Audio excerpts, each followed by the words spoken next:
Welcome into another edition of the In the Money podcast for KeenelandSelect.com. I'm Tom Leach, along with Keeneland's Director of Simulcasting, Jim Goodman, and we do a podcast during the fall meet for the feature race every day. It's not a stake on Thursday's card. It is a allowance race, non-winners of a race other than 6 furlongs, fillies and mares 3 and up, going on the main track. And where did you land here, Jim? I tried to beat Spun Silky, but I think that I'm going to go with Spun Silky. It was a good effort at Kentucky Downs last out. If you can just transfer that form over from the turf course at Kentucky Dam to the poly track at Keeneland, I think she's going to be hard to beat. I think she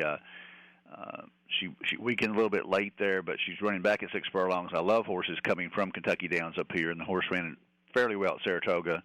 With a win and an optional $65,000 claiming. So if she runs back to that form, I think she's going to be tough to handle in here. I also liked Miffed a little bit.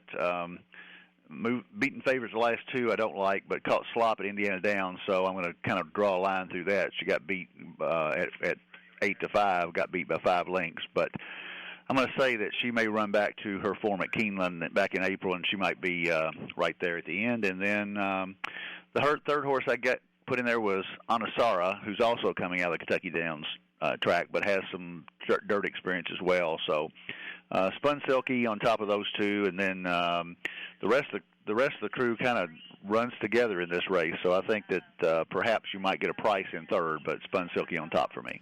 You mentioned the stamina building component of the Kentucky Downs races, and I think that's a great point, very noteworthy, because I had Jeremy Plonk on my radio show on Wednesday, and he does the track trends column on the Keeneland website under the expert picks, and looks at historical trends on the 2 surfaces and also the trends at the current meet. And he said he thought on the opening weekend that it was kind of a tiring track, and if sometimes if a horse lacks a little stamina, if the track's playing to speed, it can carry him or her along. And he said it definitely didn't seem to be doing that, so you had to have legitimate stamina to prevail. And so if that continues, those horses coming out of Kentucky Downs certainly get a benefit there. I ended up going to Miffed. Thought she's working great. Trainer's good off a layoff, and she's had kind of a short layoff here. So Miffed for me, and then I'm going to use her with in exacta boxes with the 1, the 9, and the 10. And something else we do in these podcasts is take a look at the late pick 4. And what did you do with your ticket for the late pick 4 of the Thursday card? Well, I really couldn't find a single here, so I'm going to kind of do a spread ticket, which is not exactly what I always like to do. I am going to give you a horse in the 7th race that I like, and you could possibly single him.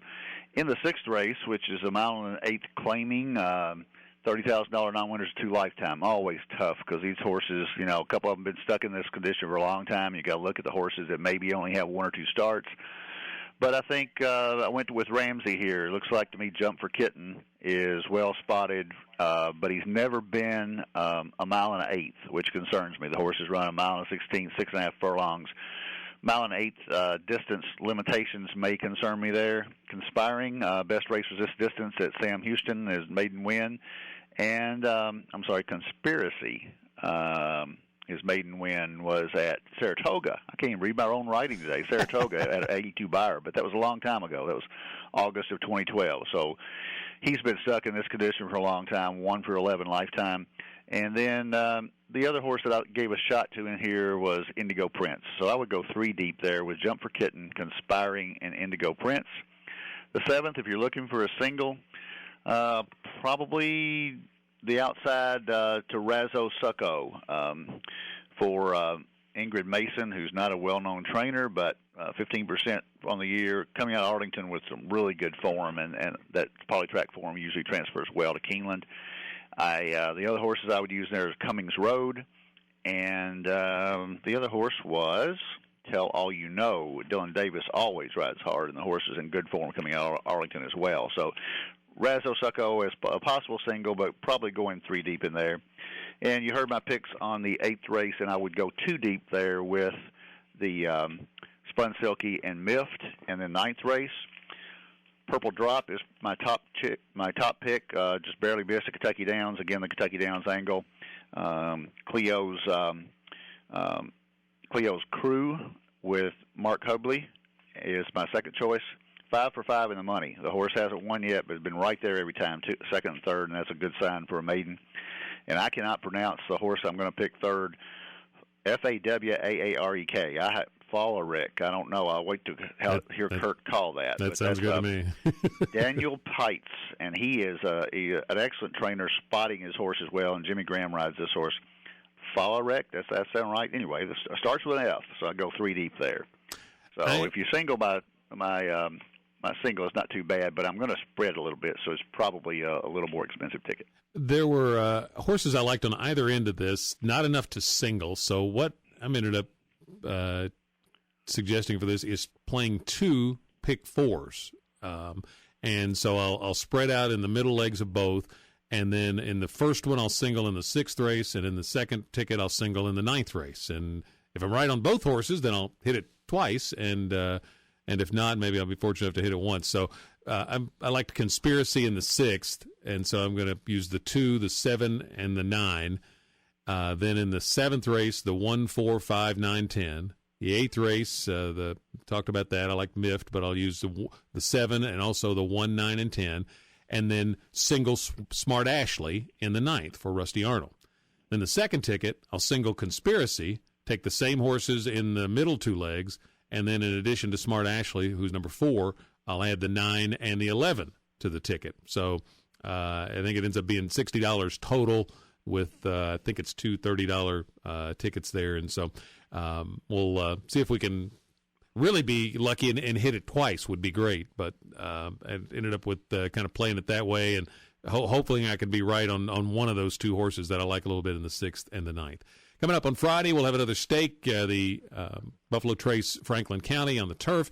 And then on Saturday, of course, the Grade 1 Queen Elizabeth II Challenge Cup. And it's Sea Blue Day on Friday out at Keeneland for the Kentucky, UK and Keeneland connection. And, Jim, there's going to be a bunch of Alabama fans rolling into town. Might start to see them on Thursday. You'll definitely see them on Friday. Yeah, I threatened to put a picture of Bear Bryant on my program so I can make sure I can sell all of them on Friday. But you would I do don't that. do that. Well, you could put him in. You could put him in like a Kentucky jersey. We could do that. Yeah, that'd be that would be a Kentucky they could take coat. back to Alabama. Yeah, there's going to be a lot of people. We always have a big crowd with Georgia, and Alabama doesn't come here very often. So I would think they would bring a huge crowd on Friday, and then probably on Saturday as well because the game doesn't start till 7:00. Absolutely. All right. Well, we'll be back to talk about the Friday card in our next edition of the In the Money podcast for KeenelandSelect.com.